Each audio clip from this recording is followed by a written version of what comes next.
including township, village, and cooperatives, all participating and the state playing the pivotal and catalytic role.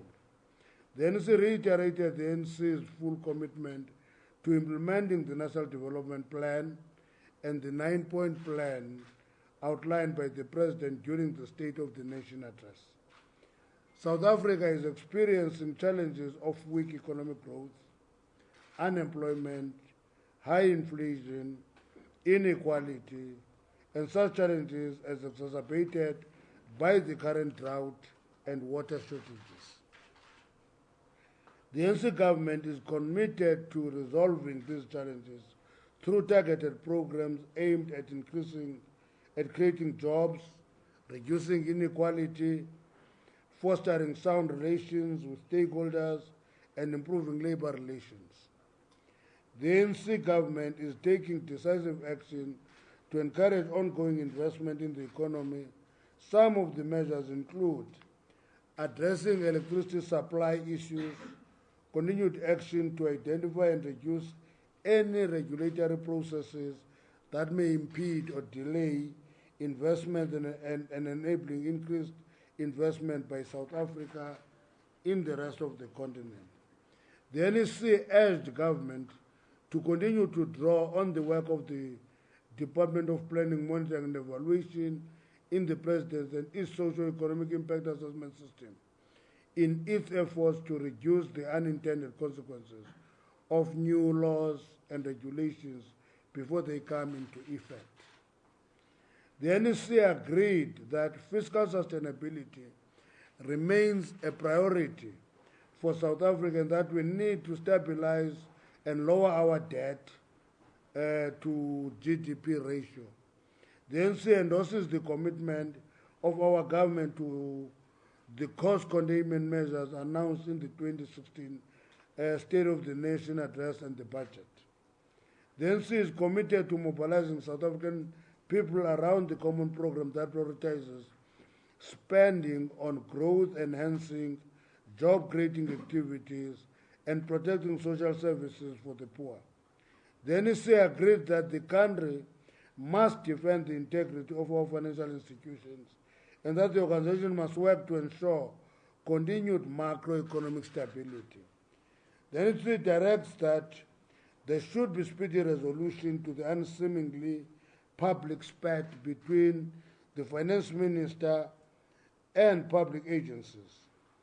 It affirms its full confidence in the Minister of Finance and applauds the work of the President and the Minister to boost confidence in South African economy and attract investments and avoid further downgrades.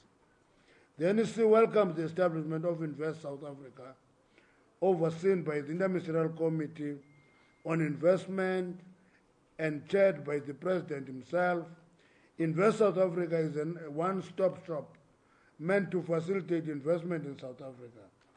The NEC expects all state-owned companies to perform optimally, adhere to principles of good governance, and continue to pursue both financial viability as well as their developmental mandate.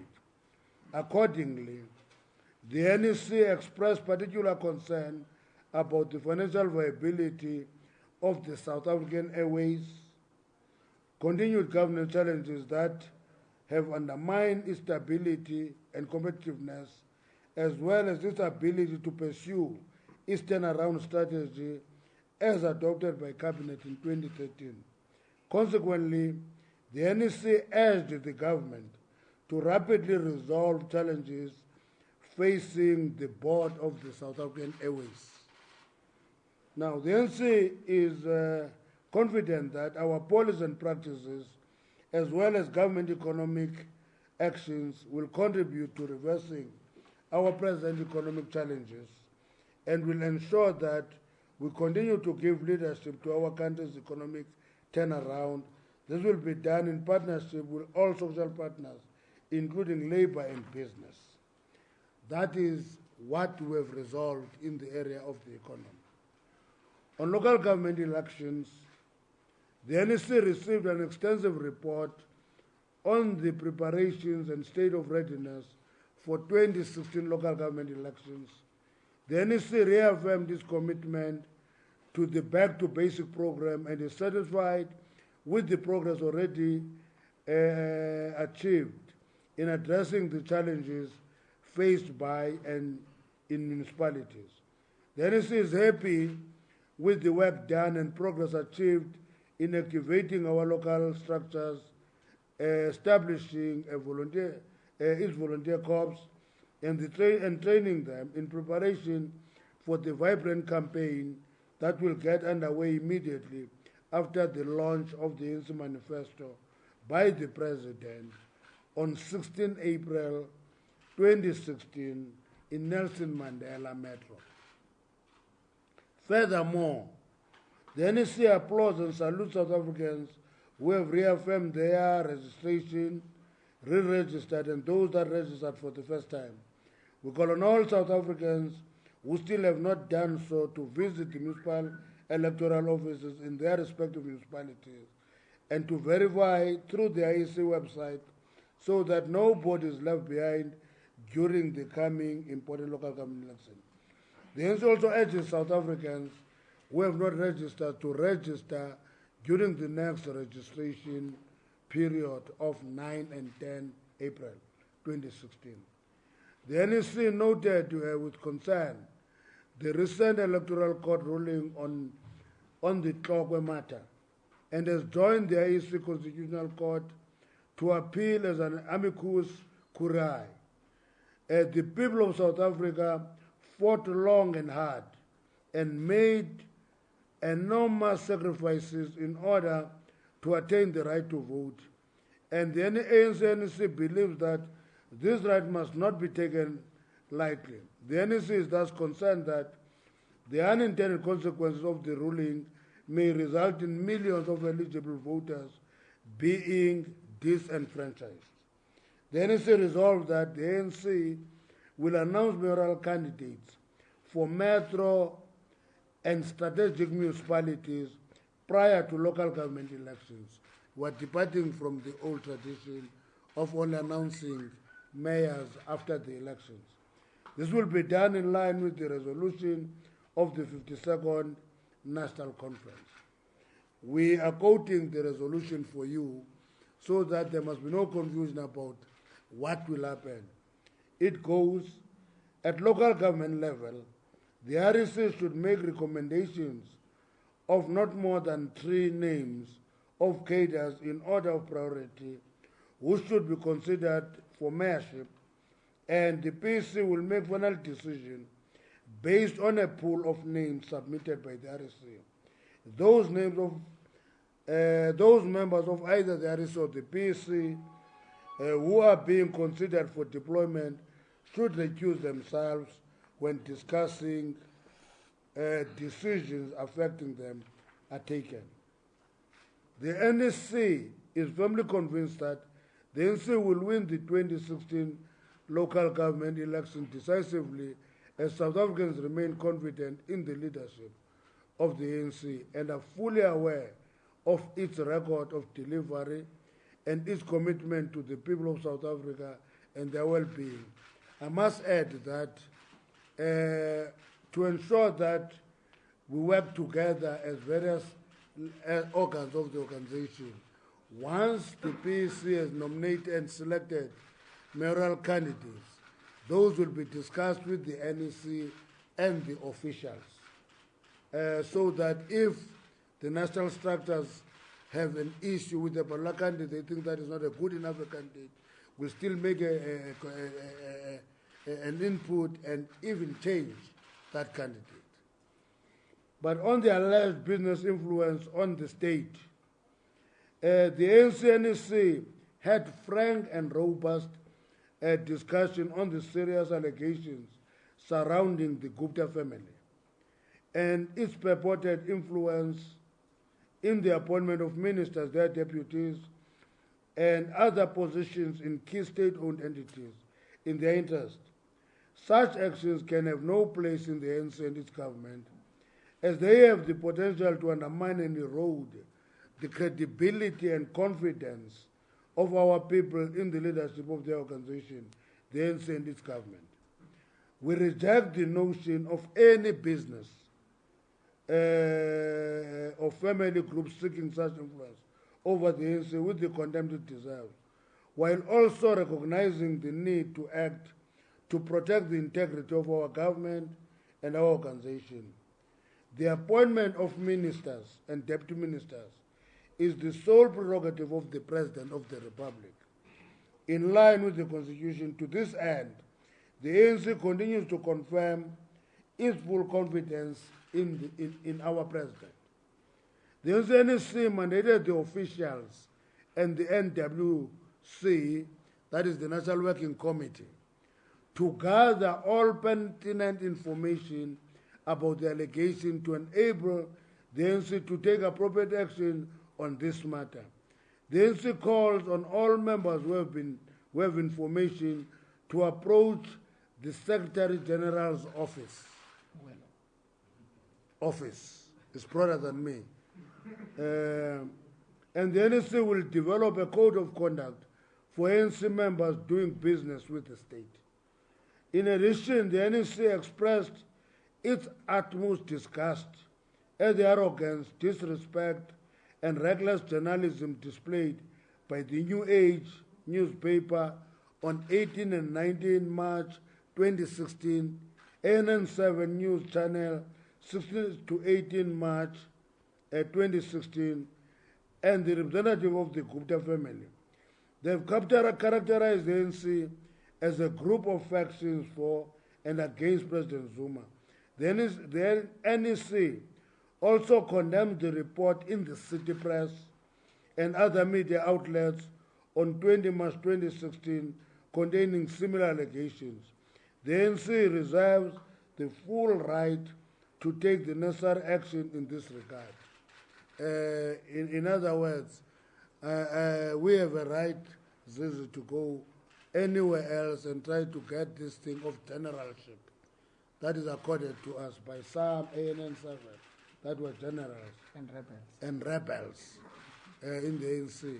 We're taking a big exception to that. On organizational matters, the NEC reaffirmed the rule that all provincial general councils must be preceded by properly constituted branch general meetings. Where this rule is not complied with, such a meeting left the status of a cadres forum.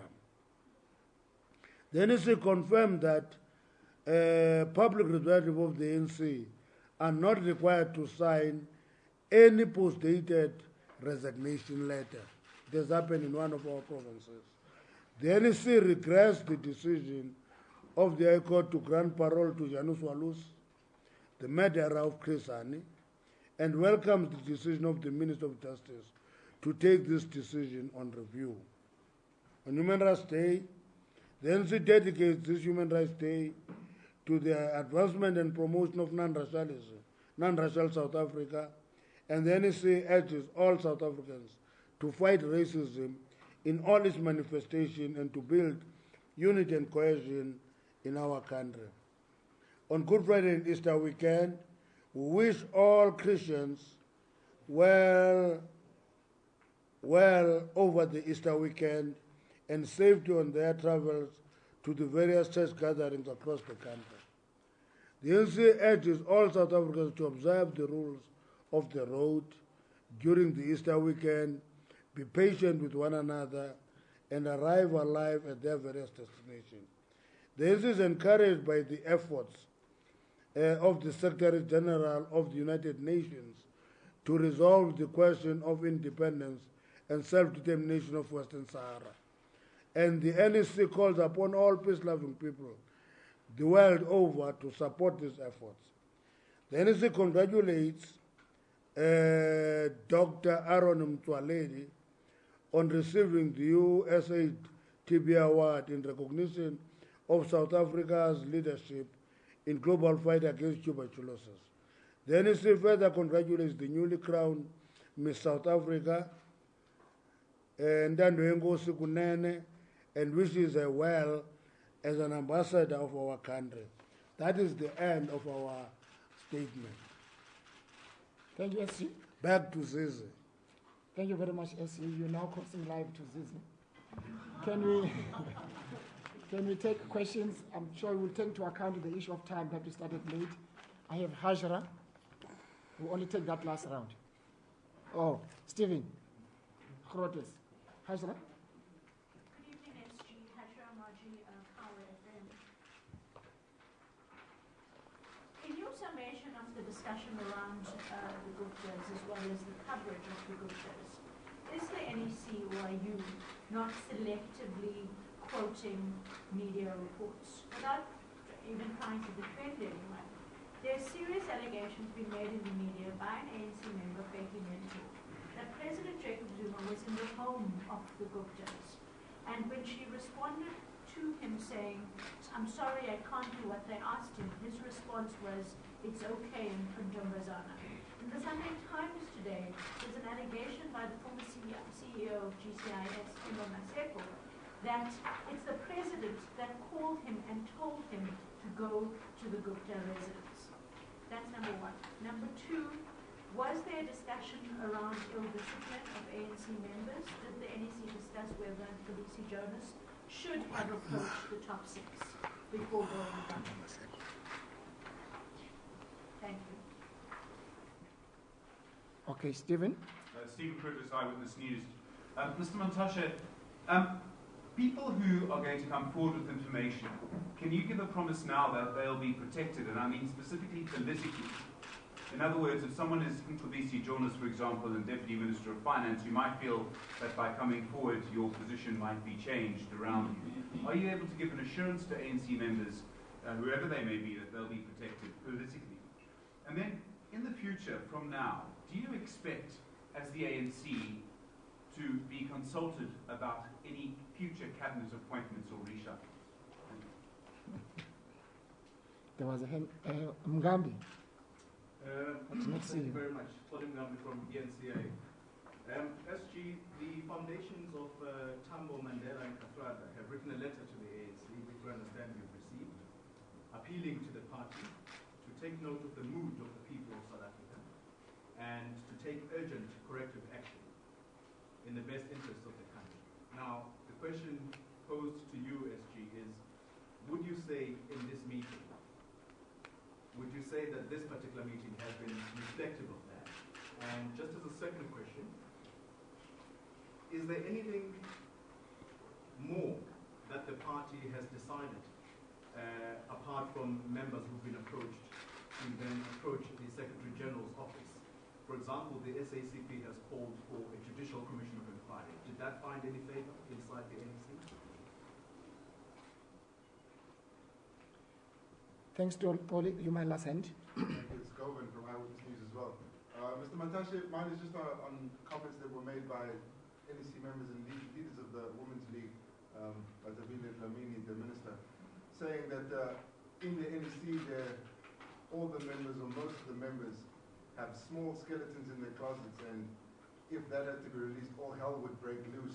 Wanted to find out whether you agree with that statement, and what do you think of the fact that the leader of the Women's League is making that comment about the members of the NEC themselves? Thank you, SG. Thank you very much. We are not selectively quoting the media, Hajra. Fenji, Themba Maseko, and many others are given now an avenue in the SGO to come and have a proper discussion with the ANC so that we can understand what is it that they understand and what they know. At this point in time, we're depending on the snippets in the media.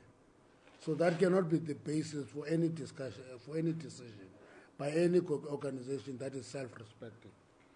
And I think, so they are also part of the people who must come to that and use that avenue that is open to them. Anything about discipline against people like Mcebisi Jonas, you don't discipline people when they do the honorable thing. So there was no such a decision.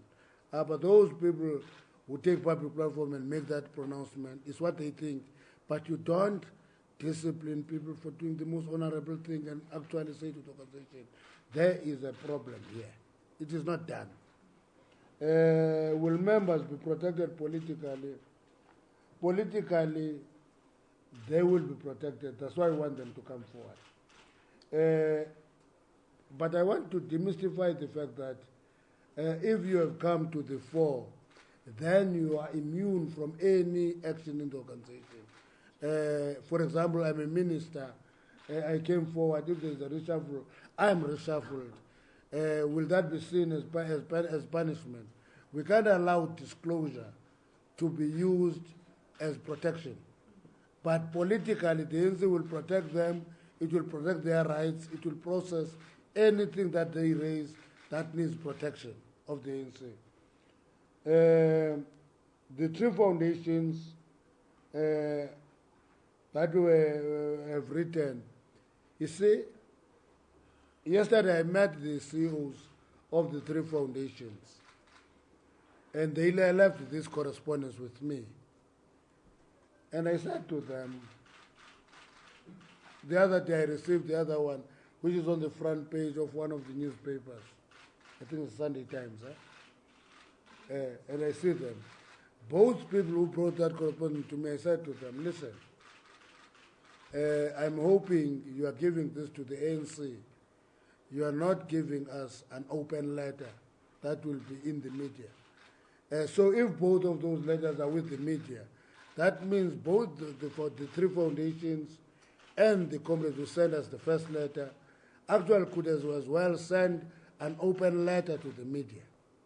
Otherwise, what is the point of writing to the ANC if your intention is not to have a discussion with the ANC and advise the ANC, particularly when it is veterans and leaders that are prominent in the structure of the ANC? Our expectation is that such people should come and advise us. Secondly, I advise the foundation, say, hey, listen, these foundations are very important. Don't drag them in the dirty space of politics. You are going to harm them. So no. We are just giving our advice. Okay, fine. Now, if that letter is with the media, it means they have volunteered themselves to be in the dirty space of politics. And obviously, if you get to that space, you'll be treated as a person who's in that space. Then the respect of the foundation of our stalwarts come down a little bit, because here are political foundations coming to that space and they dirty themselves in the space. It's unfortunate.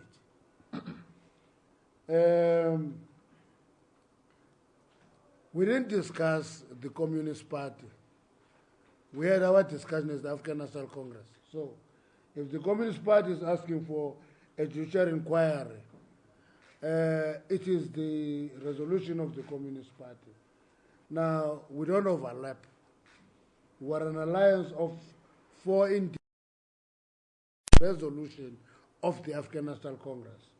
And we don't want to be spokesperson of other formations, including our allies. A member goes there and says, all members of the NEC have their own small skeletons. It's better if it's not Mukovus, you know. If it's just skeletons, not Mukovus, you know. Mukovus, Tunzel. It's much, much better. But again, it is a sign of ill discipline. Because a member of the Women's League who's a member of the NEC, of the ANC, doesn't take platform and take a swipe on everybody at the spur of the moment. You know, sometimes when we deal with you, we treat you as our friends. And I always, somebody taught me, hey, Chief, you must be careful about this off-record discussion with the media. Media is there to publish. So it's not there to keep files of what you want to say. So when you talk to the media, say what you want to say, what you can say anywhere and anytime. So this again is another unfortunate. It reflects the environment and the timing thereof. Is there any question that I have missed? No. You answered them. Reshuffle. Yeah, Whether you'll be consulted. The ANC to be consulted on any future cabinet appointments or reshuffle. No, I don't think that is how we operate. cabinet reshuffles are not planned that in June we'll have another one, in December we'll have another one, and in June next year we'll have another one. That is not how government works. So at this point in time, there was no discussion of a planned cabinet reshuffle. Sorry. No, it's about consultation. Do you think you... Consultation. Yes. Would you as the ANC expect Yeah. to be consulted about any future cabinet reshuffle? Let me tell you, Stephen, sometimes this thing is always raised as a major issue that we're not consulted. I don't know who in the ANC is not consulted. The president, since taking office in 2009, yes, one of the things that he established a tradition is that before he put together a cabinet, he consulted with the top 6. And when he actually gave call those members of the cabinet, I sit next to him. And the reason that I sit next to the president, not symbolic, is to send a clear signal that, listen, you are being deployed by the ANC to this responsibility. That has not changed. Cabinet reshuffles, we get consulted in a number of ways.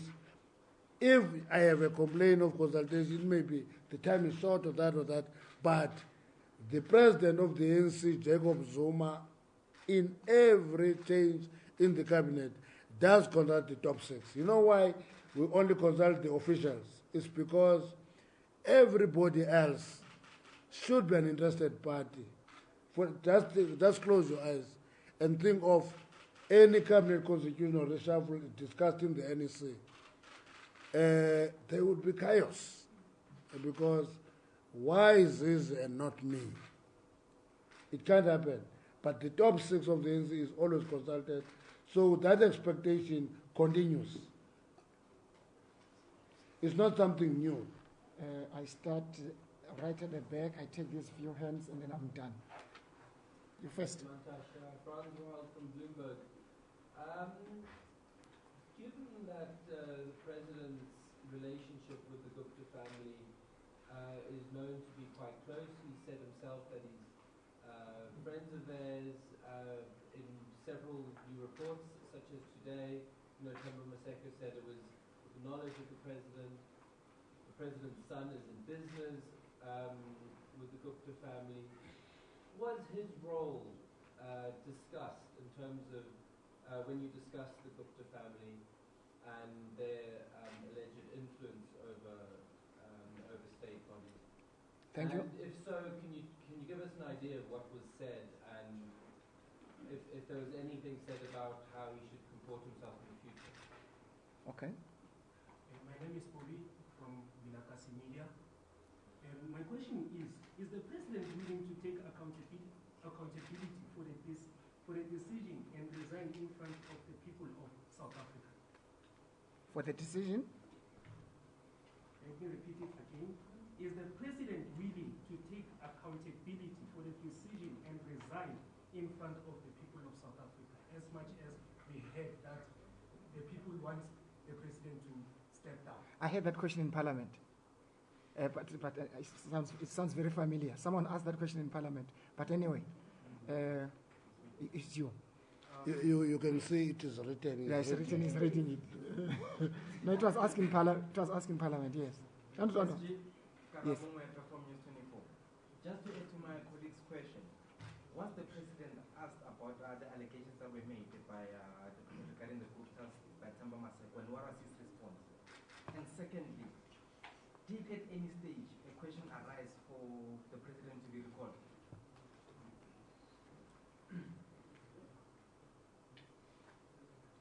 Okay. As you want to know as to whether you did receive a report from former MK. Yes, I did. That is led by former minister. I did, 25 of them, yes. Okay. And what is your response? It's the one that is published in the Sunday Times now. I referred to it already, but ask your question. This is a question I wanted to raise. Oh, okay. Okay. Okay. Separately from the SABC, on the issue of the public space between the finance minister and the other public institutions, are you able to give us an idea as to how far the depth of the discussions about this issue, given the fact that we still hear that the Hawks are pursuing the court action on this matter. Are you able to share us with how the NEC members felt about how to resolve this issue? And it's also talking to the SAA governance issue. I mean, there's been all sorts of calls for stability at the SAA. Are there any kind of proposals that have been put in place to save the airline? Thanks. Thank you. Peter Monemai, IFM. Just want to find out, there's two questions for me. The youth league president has asked for the removal of the deputy minister. What did the ANC say about it, or what does the ANC say about it? And also quickly, is it possible maybe to give just an indication with regard to what the NWC will be doing to gather this information? Is it part of perhaps a meeting with the Gupta family? Or just to give headline or highlight with regard to what we expect from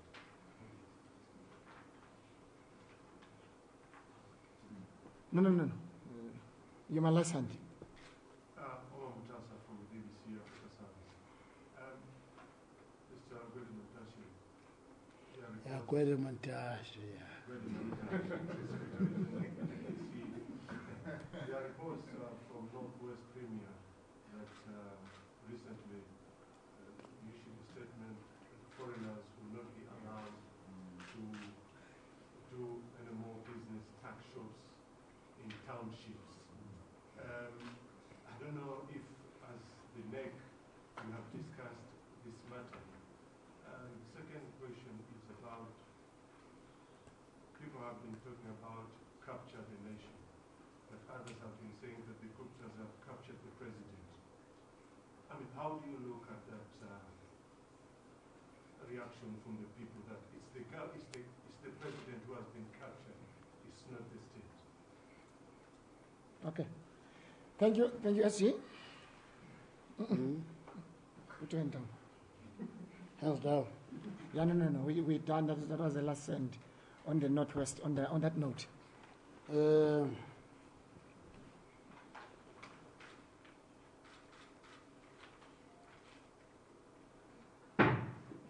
First question. Let's deal with few concepts. The first thing is that you go back to the question of Maseko, a question that I think I have answered in detail. That the avenue open for people to come and explain themselves and what happened to them, what are the problems. It will include allowing Temba Maseko to come to the SGO. We get details of what is it that he is alleging to have happened. That is the first thing. And if you read our statement, if you listen very carefully, we said, so that the ANC can be able to take concrete action. The reason for that is that the ANC doesn't listen to a hype, okay, that everybody is calling for the resignation of the president, the recall of the president, and others, Abo Lamola, come and even picket us here, would recall the president. If the organization can work that way, you will have no organization in no time. You will have no organization in no time, really. The organization must get information, process it, and take concrete decisions. That is basically what we are saying. And therefore, what we are saying is that we don't say we're dismissive of any allegation of anything. We do not know. People must come to the fore. We understand their allegations. We ask them questions.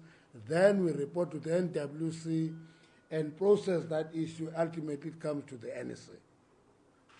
At this point in time, taking decisions because there is a hype in the media, many people will be injured in the process, I can tell you, and you will have no organization. The question of the relationship between the Guptas and the president's son doing business with the Guptas. This question, I answered it before, is that one time the president or the chairperson of the Southern Press Council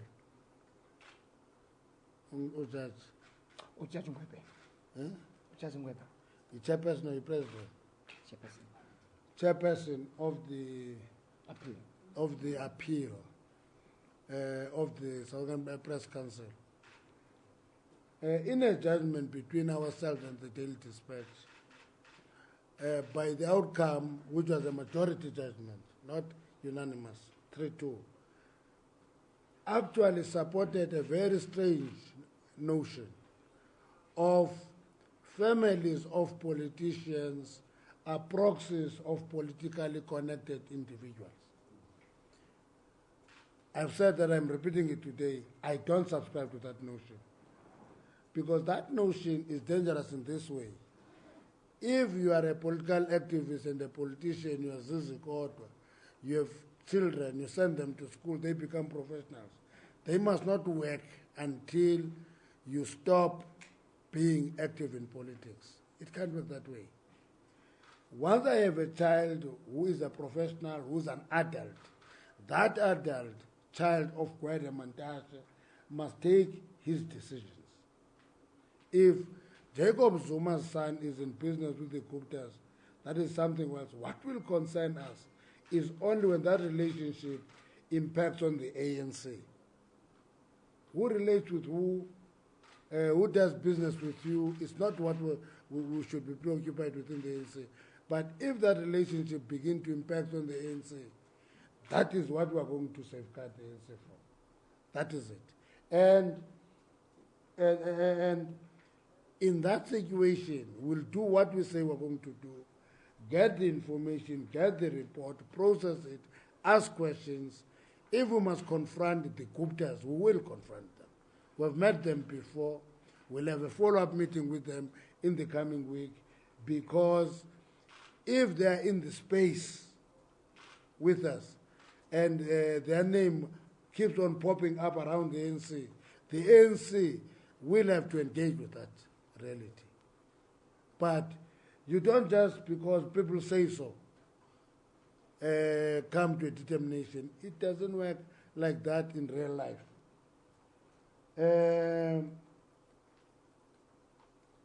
Is the president willing to take accountability and step down?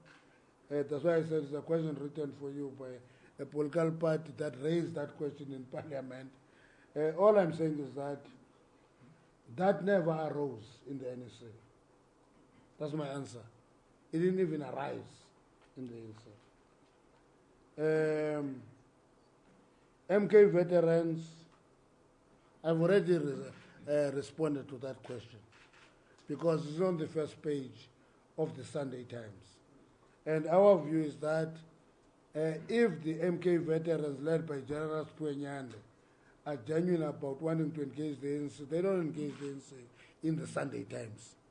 They will come, we'll call them, they've written the letter, we've received the letter. It's one of those that will say, come, let's talk to you, what is your view? Why?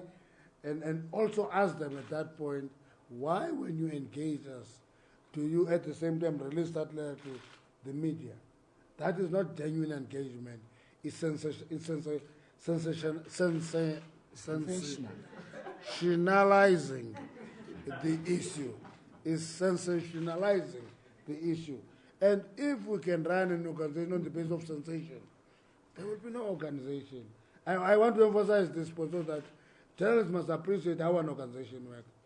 An organization doesn't work in a way of there is a hot story, and therefore the organization must run helter-skelter and chase that story and harm many of its members. It cannot work that way. Despite with the treasurer, how is it going to be dealt with? Actually, the directive that has been given is that within the government structure, which are clear, call all the people concerned, discuss the public spec. They must stop fighting in the public. If they must do their work, they must do it professionally, quietly, off the glare of the public attention. Otherwise, it complicates. If there's an investigation, that in itself complicates the investigation. How to save the SAA, in our statement, we're summarizing a very involved discussion on how to deal with the SAA. We're taking forward the issue that was raised by the Minister of Finance in the budget, saying, for example, one basic issue, do we need to have SAA and SA Express and they provide guarantees for this and guarantees for that? Or should we have one meshed airline in South Africa, strengthen it, make it work efficiently, and that's the issue. And we've raised the question of the importance of improving governance in that institution, which is very, very critical and key to improving SAA. The ANC Youth League President asked for removal of SABC Jonas. Again, that falls in the category of ill-discipline. Again, it falls that category. You don't go to a rally and ask for a removal of a member of the ANC. If you have an issue, raise that in the ANC processes it. It has disciplinary structures that are very intact and actually very decisive in taking action. So you don't just shout it in a rally and then it will happen. You see, it doesn't work that way. That pronouncement by the President of the Youth League is falling in the category of ill-discipline.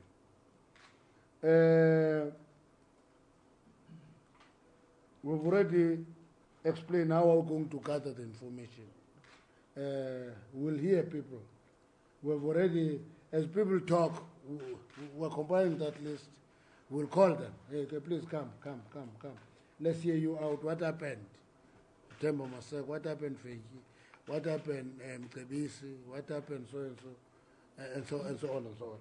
And then once we have got the information, it can only be that info that determines what action to take.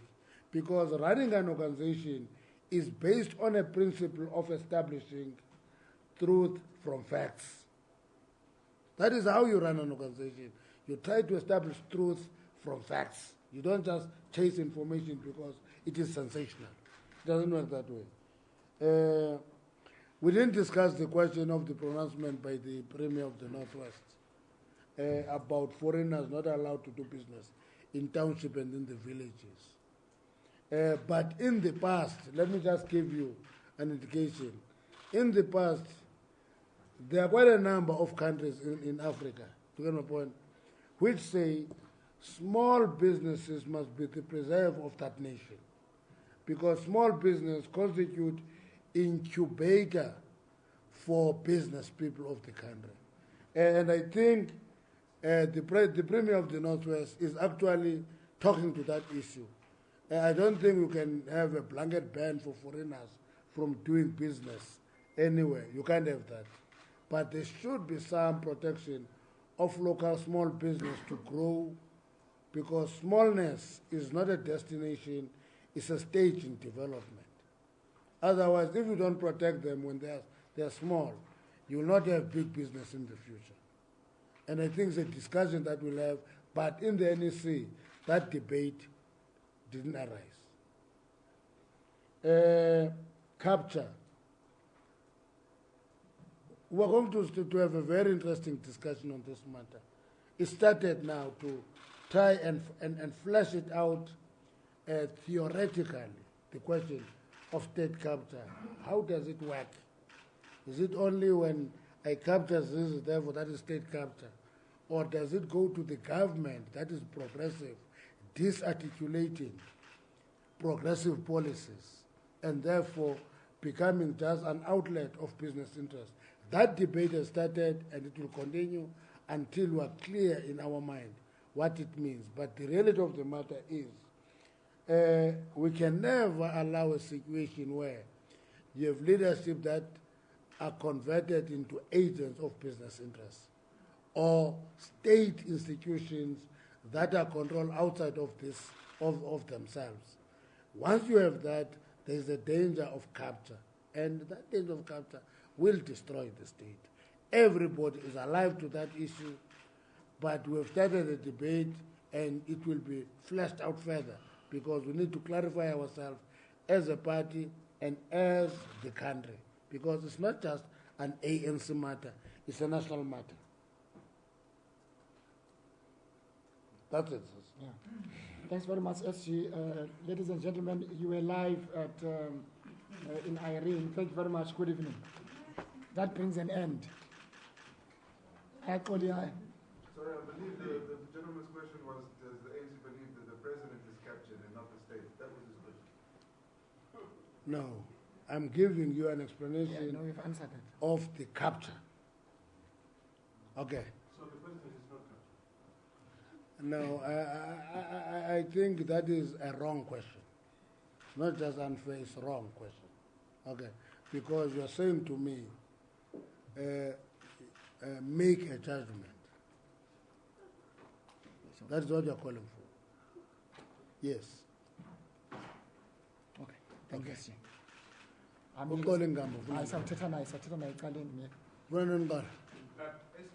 overruling him. Thank you, SG. You speak about a relationship, and if it starts infecting the political party, which is the ANC, Yes. and in this case the government. Yes. The question is therefore, do you believe that President Jacob Zuma's relationship with the Gupta family has started that, what you've explained? The reason that we're establishing that avenue is to get concrete statements on people who are affected by it.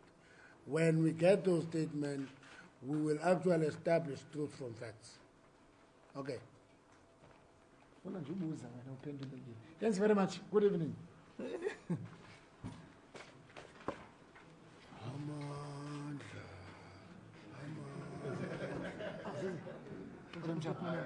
Long time.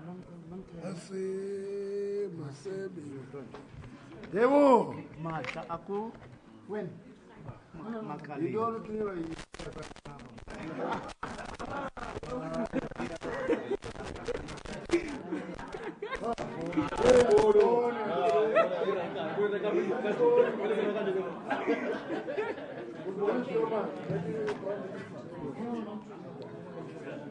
I don't know.